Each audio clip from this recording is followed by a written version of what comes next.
আর হাসনা তো একেবারে হাসনা দা ওয়াকার স্লোগানই দিয়ে দিল, এতে তাদের আত্মসম্মানে লাগে না। আর গোপালগঞ্জে যে ছাত্র হত্যা করে, ইউনূস বাহিনী এসে তাকে মারছে, এরা দাঁড়িয়ে দেখছে, তখন কিছু বলেনি, তারা তাদের শক্তি নাই। বঙ্গবন্ধু ভবন যখন ভাঙছে তারা দাঁড়িয়ে আছে, আর্মিকে ভুয়া ভুয়া করে গালি দিচ্ছে। এই শাসক সেনাবাহিনী তো বঙ্গবন্ধুর হাতে গড়া, আর আমি আশা পাই সেনাবাহিনীর উন্নতি করেছে।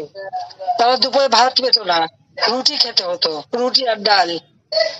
আমি সরকারে আসার পর 96 সালে তাদের ভাতের ব্যবস্থা করে দিই, মাছ মাংসের ব্যবস্থা করে দিই, তাদের চাকরির বেতন বৃদ্ধি করার সব বেতন আমি বৃদ্ধি করি। জুনিয়র অফিসাররা গাড়ি কেনা থেকে শুরু করে সবকিছু যাতে সুযোগ পায় সেই ব্যবস্থাটা আমি করে দিয়েছি, এবং আমি প্রমোশনের ব্যবস্থা করে দিই।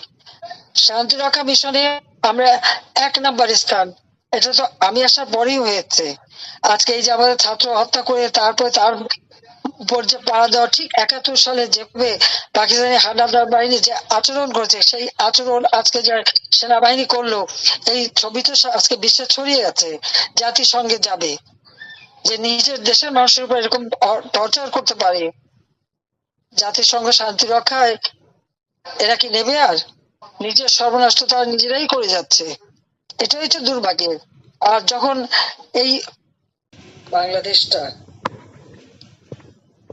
মনে হয় যেন হায়নার কবলে পড়েছে, কিরকম বিভৎস ঘটনা এই এনসিপি, জামাত, বিএনপি এবং ইউনূস এদেরকে দিয়ে ঘটাচ্ছে, একবার চিন্তা করে দেখেন। বাংলাদেশের মানুষের জীবনে শান্তি নাই, নিরাপত্তা নাই। আজকে গোপালগঞ্জে তার সৃষ্টি করা এক পকেট দল, টোকাই দিয়ে যে দল করেছিল এনসিপি, সেই দলের মিটিং শেষে তারা সেখানে গন্ডগোল করে এবং গুলিতে এই পর্যন্ত 15 জন আহত এবং তার মধ্যে 7 জন নিহত, আবার কেউ বলছে 13 জন নিহত। সঠিক তথ্যটা এখনো পাচ্ছে, তবে 7 জন নিহত হওয়ার কথা শোনা হচ্ছে, যে ছাত্রদের হত্যা করেছে, যে সমস্ত ছাত্ররা হত্যা করেছে তাদের আত্মার শান্তি কামনা করি।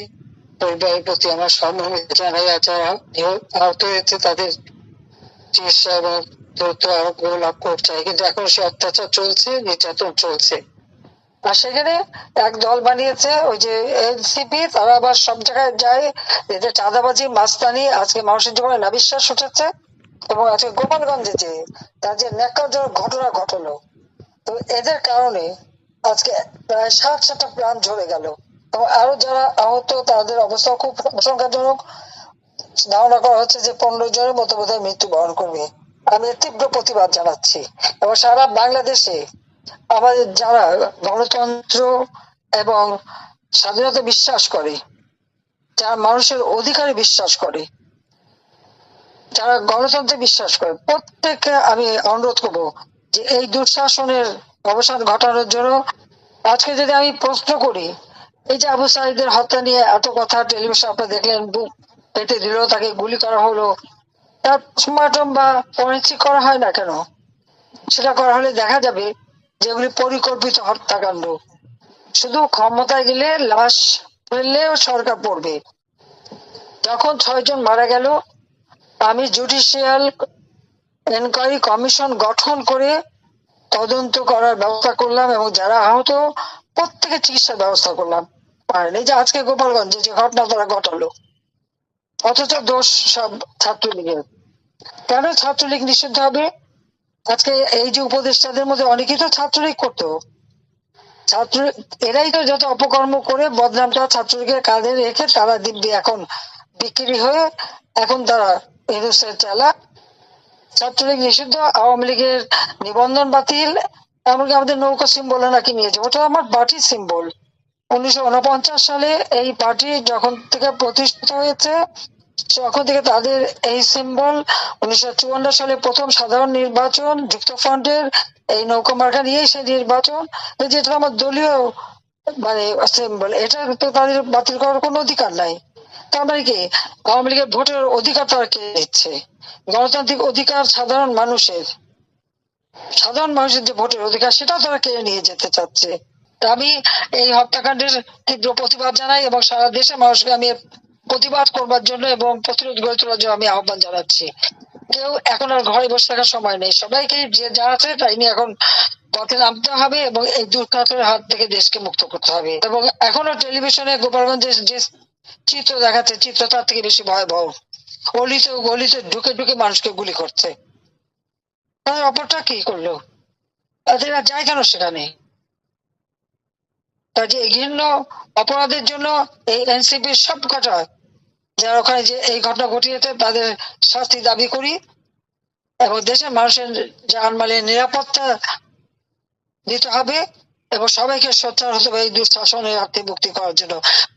কাজে এই অন্যায় অবিচারের বিরুদ্ধে সকলকে আজকে আমি প্রতিবাদ করার জন্য এবং পথে আসার জন্য এবং ইউনূস সরকারের পতন ঘটিয়ে দেশে শান্তি নিরাপত্তা নারীদের নিরাপত্তা নিশ্চিত করবার আহ্বান জানাচ্ছি দেশবাসীর কাছে। কারণ আমার আর কেউ নেই, আমার একমাত্র দেশবাসী আছে।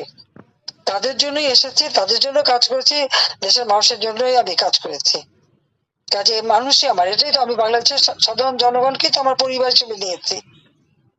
কাজে তাদের মঙ্গলের জন্য আমি কাজ করেছি।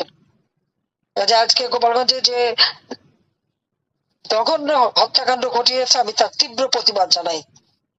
এর জন্য দায়ী তাদের বিরুদ্ধে ব্যবস্থা নেওয়া হোক এবং তাদের শাস্তিমূলক দৃষ্টান্তমূলক শাস্তি দেওয়া হোক, সেটাই আমি চাই। আর সারা বাংলাদেশকে আমি আহ্বান করবো এবং যারা বিদেশেও আছেন সবাইকে বলবো এই অন্যায় ঘটনার প্রতিবাদ করুন। জঙ্গি ইউনূসের হাত থেকে দেশকে রক্ষা করুন, দেশের মানুষকে রক্ষা করুন, নারীদের রক্ষা করুন, শিশুদের রক্ষা করুন।